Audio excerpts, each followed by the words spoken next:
Olá, pessoal. Vamos dar continuidade, então. Nós estávamos vendo na aula anterior a parte de algoritmos, características ali de equipamento, alguns conceitos básicos.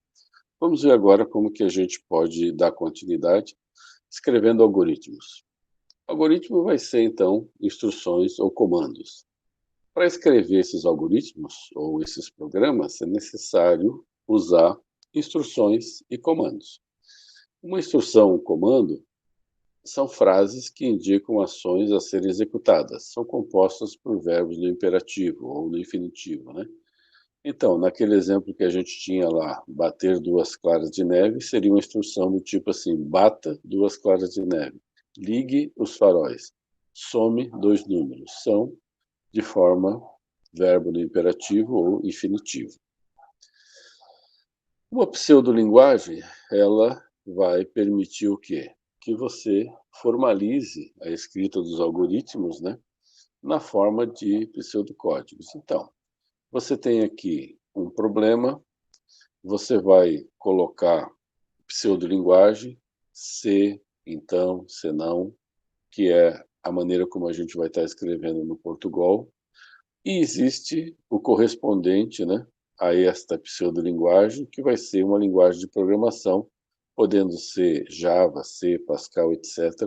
E isso vai dar origem, então, a uma linguagem de máquina, que é aquilo que vai estar sendo interpretado pelo processador e pelo hardware que vai executar aquele programa para resolver aquele problema inicial. Essas pseudolinguagens, elas têm duas características, o que a gente chama de sintaxe e semântica. A sintaxe é como escrever os comandos, e a semântica é o significado de cada um desses comandos. Quando eu uso um determinado comando, o que ele vai fazer é a semântica, né? E essa configuração de sintaxe e semântica de uma linguagem engloba várias ações. Eu posso, por exemplo, declarar uma variável, usar operadores, fazer comandos de entrada e saída, fazer comandos de seleção e repetição. É isso que a gente vai aprender durante o nosso curso, né? O significado de toda a sintaxe semântica usado na linguagem de programação. Um conceito importante é o conceito de bloco de execução. Um bloco de execução é um conjunto de ações que tem uma função bem definida. O início está marcado aqui por esta palavra início e o fim está marcado pela palavra fim. Então, tudo que tiver dentro aqui deste bloco, ele vai ser considerado aí um bloco de execução. Eu posso ter declaração de variáveis e posso ter comandos aqui. Uma característica do Portugal é que a gente tem abrir chaves e fechar chaves na correspondência. O início de um bloco é abrir chaves e o fechar é fechar chaves. Isso a gente vai ver na sequência, né? O próprio algoritmo, ele é um bloco de execução. E aí a sintaxe dele vai ter o nome do algoritmo, o início, o fim e aqui todo esse conjunto com declaração de variáveis e comandos. Isso vai ficar mais claro quando a gente vê os exemplos aí na sequência. Quais são as técnicas, né? Ou qual é a técnica para a construção de um algoritmo? O algoritmo vai ser uma sequência do programa. Então, o que a gente precisa? Eu tenho entrada. Como que a gente vai chegar ao que eu quero, que é o processamento, e o que eu quero, que é a minha saída? Então, essa é uma técnica usada aí para você entender como resolver a partir de informações de entrada, fazendo um determinado procedimento, você vai ter uma saída, né? Os passos para a construção, a gente deve identificar primeiro a saída de dados. Por quê? Identificando a saída de dados, eu posso pensar em quais passos são necessários para obter aquela saída, né? Como chegar ao que eu quero vai ser o processamento final. Então, o que eu quero é a minha saída. O que eu tenho, o que eu preciso é a minha entrada. E aí, como que eu quero chegar naquele resultado final a partir dessas informações de entrada. Então, o primeiro passo seria identificar o problema, o objetivo, mediante a leitura atenta do enunciado, entendendo aí o que o nosso programa tem que resolver, qual que é o nosso problema. Depois, identificar resultados que têm que ser gerados na solução, que é a minha saída de dados. E aí, identificar no enunciado os dados que vão ser fornecidos para o algoritmo. Com esses dados, sabendo onde eu quero chegar, eu tenho que determinar o que tem que ser feito para transformar essas entradas, né, nas saídas desejadas. Um exemplo bem fácil de a gente entender. Se eu tenho um problema que diz o seguinte: escreva um algoritmo para somar dois números quaisquer.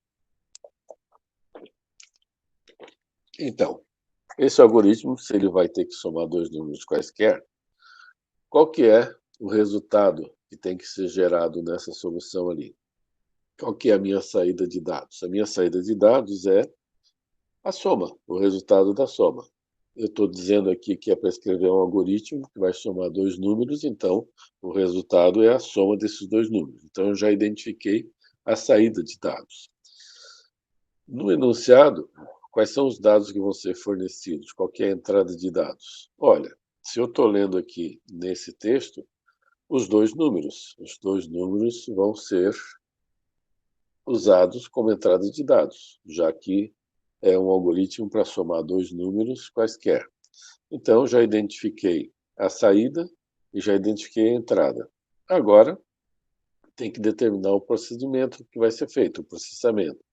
O que tem que ser feito para transformar essa entrada na saída desejada? Se eu tenho dois números na entrada, se eu tenho um resultado, eu preciso somar os dois números, esse vai ser o meu processamento. Então, com isso aí, a gente organizou o algoritmo, né, de uma forma coerente para que ele resolva esse problema de somar dois números. Ora, se eu colocar aqui de uma maneira detalhada, eu poderia ter este conjunto de passos aqui. Primeiro, eu tenho que ler um número x. Segundo, eu tenho que ler o outro número. Eu estou chamando aqui de número y.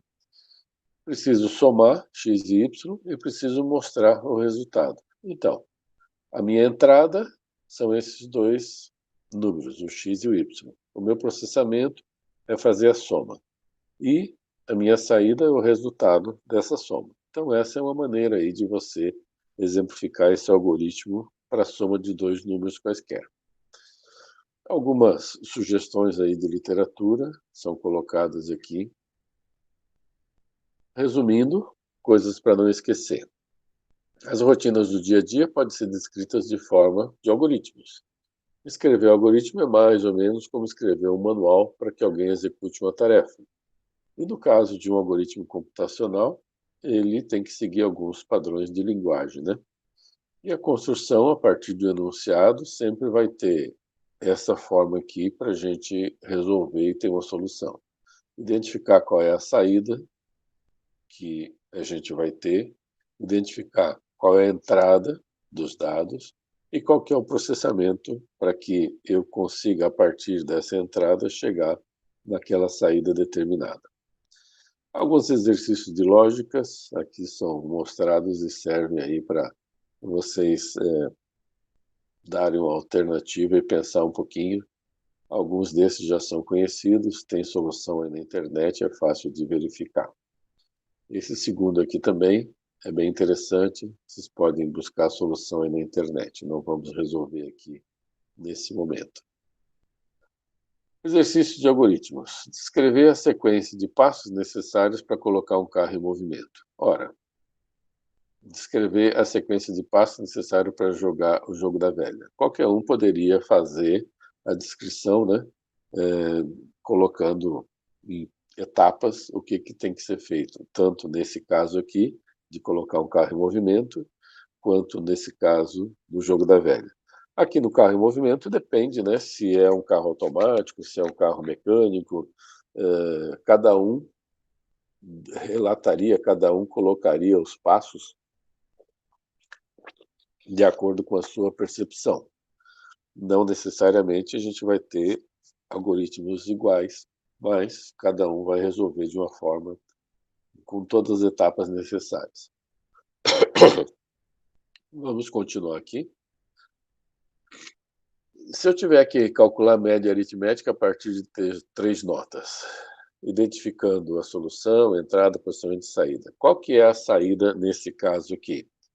Que resultado o algoritmo tem que produzir? Pelo texto aqui, a média, né? A média é a saída. Qual que é a entrada dos dados? Quais os insumos para produzir essa saída?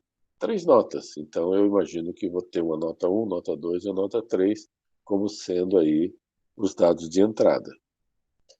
Qual o processamento necessário para transformar essas três notas na média?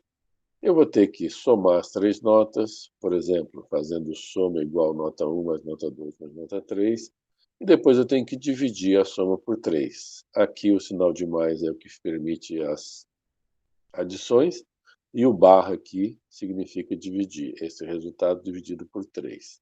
Aí eu teria, nessa variável média, por exemplo, a informação final. O passo seguinte é organizar isso de forma coerente para trabalhar com essas informações na sequência. Então, que instruções são necessárias para fazer entrada de dados, o processamento e a saída de dados?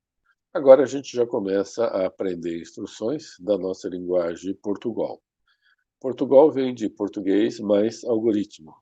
E aí a gente começa pelo mais simples, que é a saída de dados. Como é que a gente faz saída de dados? Como é que eu vou mostrar um resultado nesse nosso ambiente?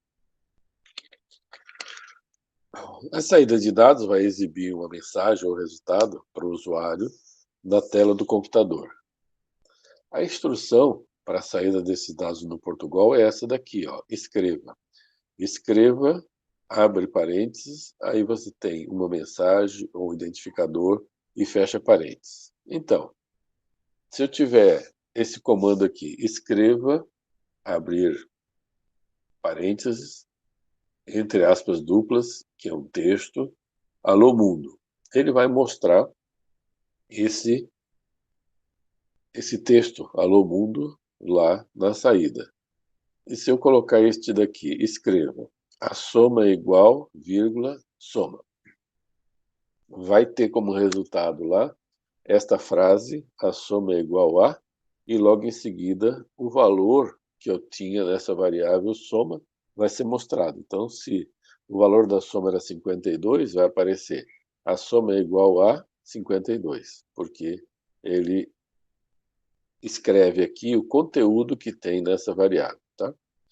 Vai ficar mais claro aí nos nossos exemplos. Mas o importante é entender que quando eu quero fazer uma saída de dados, eu vou usar um comando escreva. E quando eu quiser fazer uma entrada de dados? Muito bem, a entrada de dados vai ser um comando leia. Então, olha só, vai estar interagindo com o teclado do computador e vai obter a informação que o usuário digita. No caso, a instrução do Portugal para fazer essa entrada é leia. Leia, abrir parênteses e aqui o identificador, uma variável, por exemplo. Então, se eu quero ler a nota 1, eu teria que escrever lá no meu programa leia entre os parênteses nota 1. E isso vai fazer com que o teclado lá fique disponível para o operador digitar o conteúdo dessa nota 1. Essa é a forma da entrada de dados. É sempre recomendado, antes de um leia, né, emitir uma mensagem para o usuário indicando o que ele deve digitar. Então, é muito comum você ter essa forma aqui.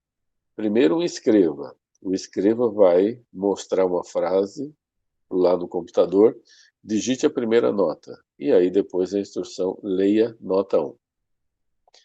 Se você simplesmente colocasse essa instrução leia nota 1, sem o escreva anteriormente, quem vai executar o programa não sabe que informação que ele tem que colocar nesse exato momento.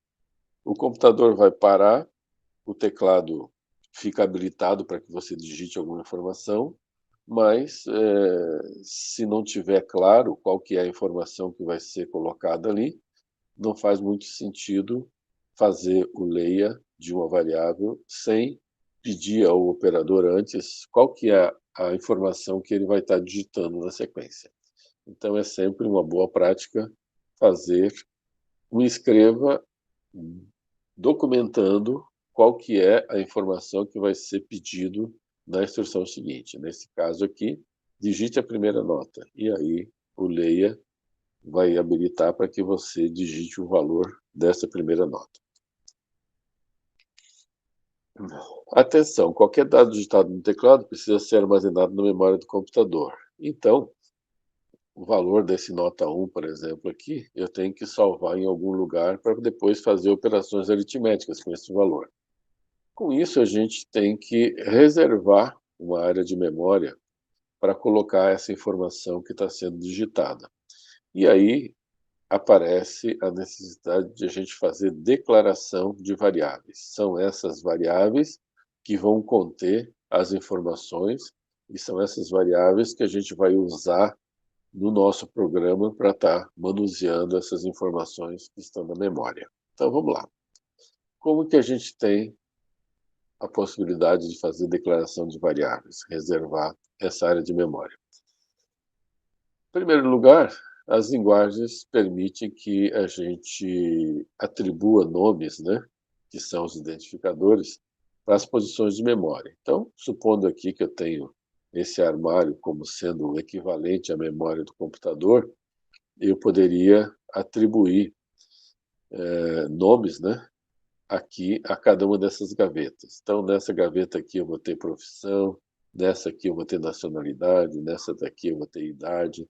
Então, eu estou identificando as áreas de memória. Uma coisa é identificar uma posição com esse nome aqui, com esse identificador. Outra coisa é o conteúdo que vai lá dentro. Aí, dentro dessa identificação da gaveta de nome, eu poderia ter lá João, Pedro, etc., a informação que fica lá dentro. Mas essa é a ideia, você dá nome às gavetas e dentro dessas gavetas eu coloco informações. Vamos lá. Então, uma variável é um endereço de memória, memória read-only memory, né?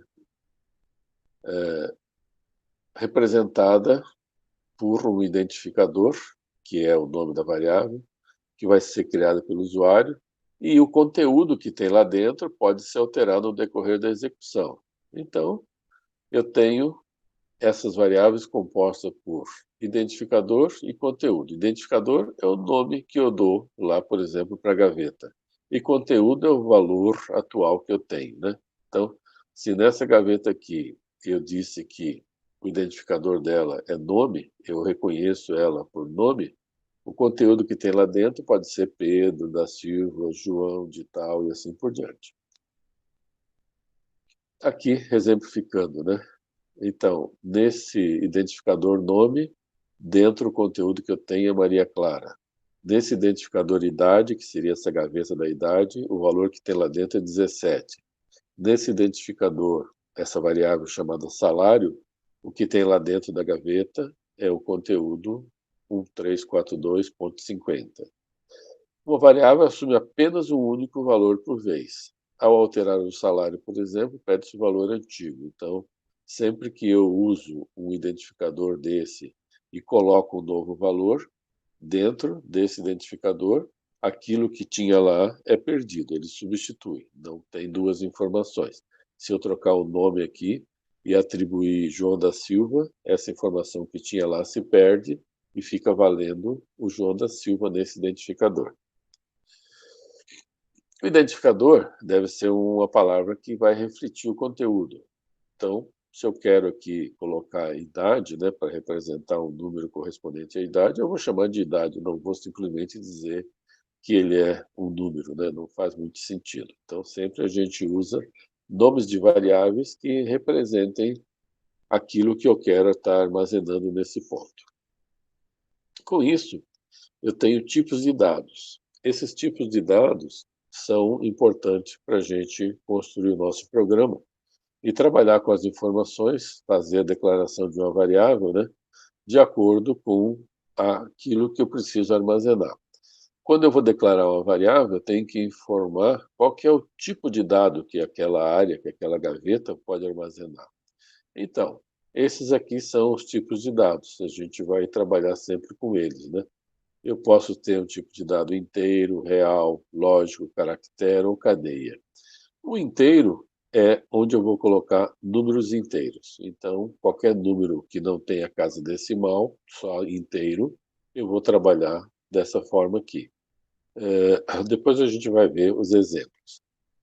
Uma variável do tipo real, ela vai estar armazenando números com casas decimais. Sempre que eu tiver necessidade de trabalhar com casa decimal, eu vou utilizar o número real. Uma variável do tipo lógica, ela tem dois valores exclusivamente, pode ser verdadeiro ou falso. Uma variável do tipo caractere, ele armazena uma única letra, uma letra ou um caractere especial. Esse é variável do tipo caractere. E variável do tipo cadeia é um conjunto, uma cadeia de caracteres, várias letras, uma frase.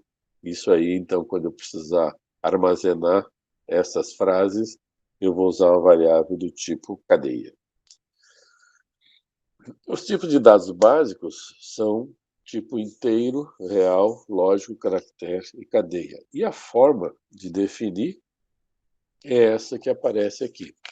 Então, você especifica qual que é o tipo de dado e, na sequência, o nome da variável ou identificador. Exemplos aqui. Eu vou dizer que eu quero um tipo de variável inteira, e aí eu estou criando essa variável chamada idade, o meu identificador é idade, do tipo inteiro. Por quê? As idades a gente normalmente trabalha com o número inteiro, né? 25, 28. Já se eu quero três variáveis, eu posso colocar o tipo da variável, aqui no caso real, e colocar os identificadores na sequência separados por vírgula. Então, significa que nota 1, nota 2 e nota 3, todos eles são do tipo real. E aí eu estou definindo três variáveis, e essas três variáveis elas aceitam valores decimais. Então, poderia ser uma nota 7,5, uma nota 9,3 e assim por diante.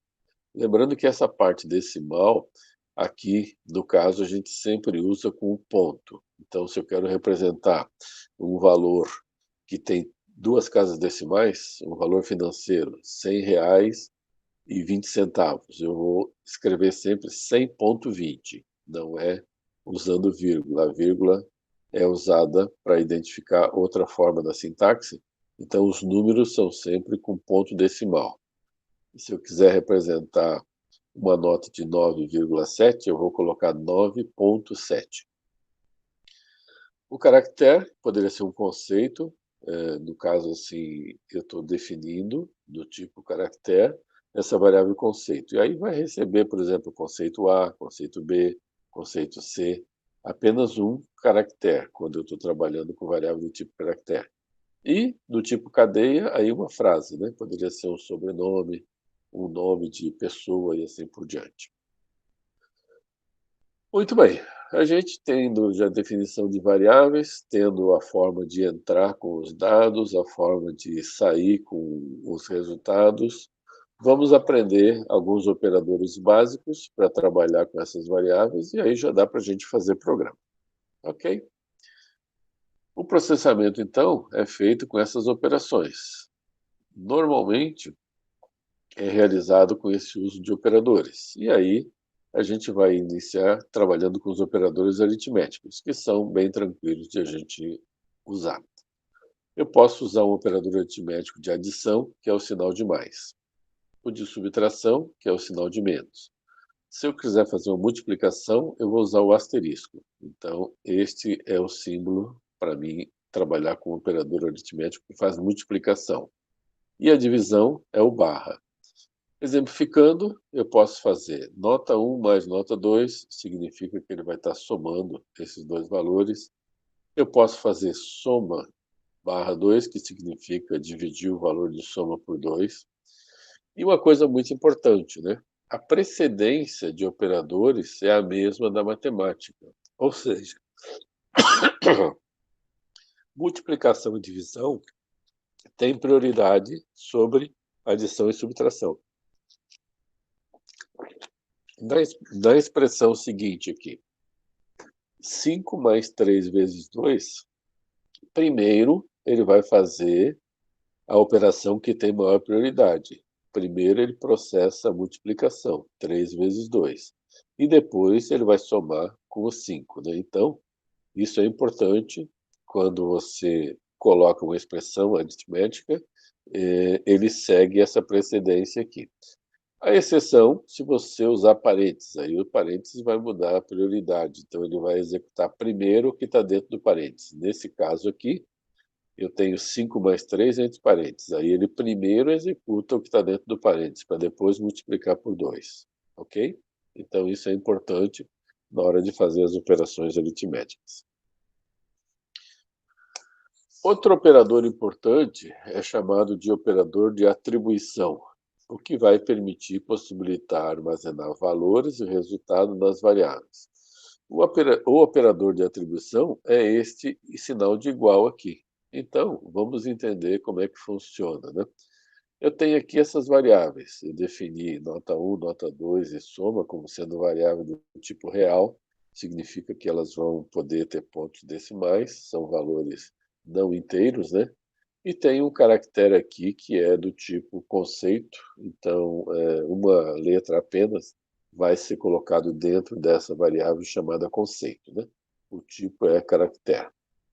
Então, se eu tenho aqui, ó, esse exemplo, soma igual nota 1 mais nota 2. A gente lê o seguinte, soma recebe nota 1 mais nota 2. A operação aritmética que está sendo feita aqui, esse resultado é atribuído a essa variável. Então, o que está na direita é resolvido e o resultado é atribuído a essa variável da esquerda. Daí esse sinal de atribuição, o operador de atribuição.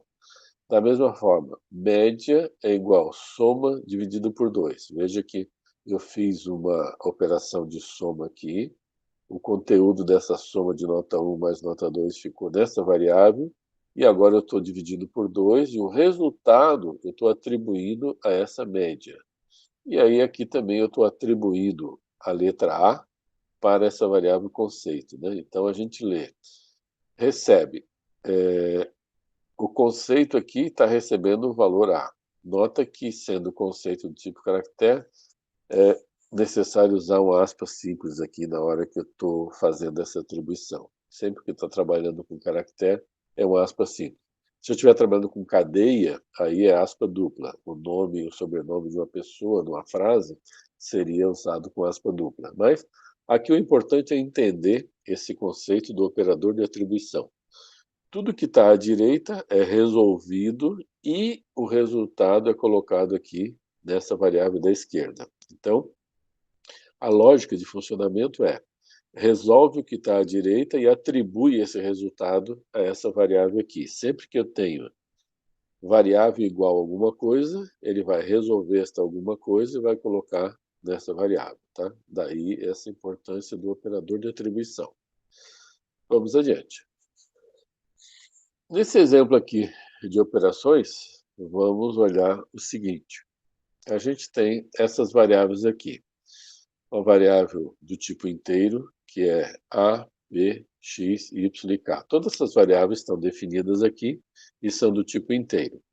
E aqui eu tenho também duas variáveis, Z e H, que são do tipo real, que pode ter, então, casas decimais. E aí vamos ver o que acontece com algumas operações dependendo do conteúdo que eu tenho nas variáveis. Então, nesse primeiro caso aqui, eu tenho 5 dentro da variável A. Imagina que na memória, na variável A, eu tenho o valor 5. Imagina que na variável B, eu tenho o valor 10. Então, se eu executar essa instrução A mais B e dizer que X recebe o A mais B, qual é o valor que eu vou ter em x? Ora, faz a soma do A e do B, que é 15, e x recebe A mais B. Então, a minha variável x passaria a conter agora o valor 15. Tranquilo? Essa é a solução dessa primeira instrução. Essa segunda aqui, y igual a vezes 4 mais b. Ora, o meu a tinha 5 lá. Eu vou ter que primeiro resolver o que está dentro do parênteses. Então, é 5 vezes 4, que vai dar 20. 20 mais o valor de b. b era 10, então eu vou ter aqui no meu y 30. Veja que o y recebe a vezes 4 mais b. O a valia 5, 5 vezes 4, 20, mais o b que é 10, eu tenho o resultado 30. Tranquilo? Vamos ver outro caso aqui. Meu y nesse caso aqui era inteiro. Agora o z, ó, veja que o z aqui é real, então ele tem casas decimais. Se eu faço a seguinte divisão, o meu y valia 30, o meu x vale 15, que é o que eu tenho aqui na memória. Então, o 30 dividido por 15, né, me dá 2,0. Tranquilo? É o valor aqui dessa variável real. Agora, olha esse caso aqui, ó. O k, ele é inteiro. E eu tenho o x, que é valendo 15, também inteiro. E eu divido o 15 por 2, o valor numérico 2. 15 por 2 daria 7,5. Mas, como ele é um número inteiro, ele não armazena casas decimais, então ele trunca, né, e fica só 7. O k é inteiro, o resultado fica truncado, em vez de 7,5 vai ser 7, nesse caso aqui, ok? E aí, esse último exemplo, o h que é real, o meu x é inteiro, eu tinha quanto no x? Tinha 15 dividido por 2, né? Ele truncou igual porque os dois são inteiros, né? Então, note que mesmo h sendo real, o resultado foi truncado, ficando 7. Porque o x e o 2 são inteiros. Se eu quisesse o resultado 7,5 aqui, eu poderia botar h igual a x barra 2,0. Se eu colocasse 2,0 aqui, eu estaria transformando no real. E aí, então, apareceria 7,5. Quando eu estou inteiro dividido por inteiro, ele trunca.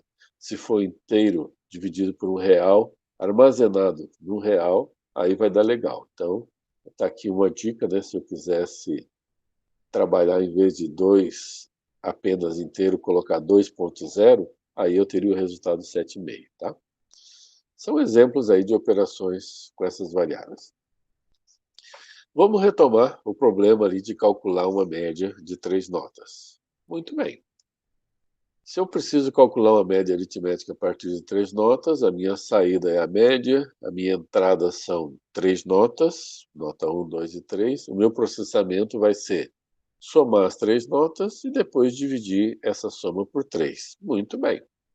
Então, de forma assim, de algoritmo, né, eu teria que colocar nas instruções do Portugal alguma coisa do tipo assim. Eu vou definir as variáveis nota 1, nota 2, nota 3, soma e média, todas como sendo real, para ter casas decimais. Aí eu vou fazer uma instrução, leia nota 1, leia nota 2, leia nota 3. Vou fazer aqui a entrada dos dados, aqui o processamento, fazer a soma, nota 1 mais nota 2 e nota 3, calcular a média e escrever esse resultado. Então, essa seria a maneira de resolver esse algoritmo em Portugal. Agora, fica mais elegante, né, se eu fizer a entrada de dados com mensagens para o usuário, conforme a gente já tinha comentado anteriormente. Então, o exemplo mais bonito fica assim.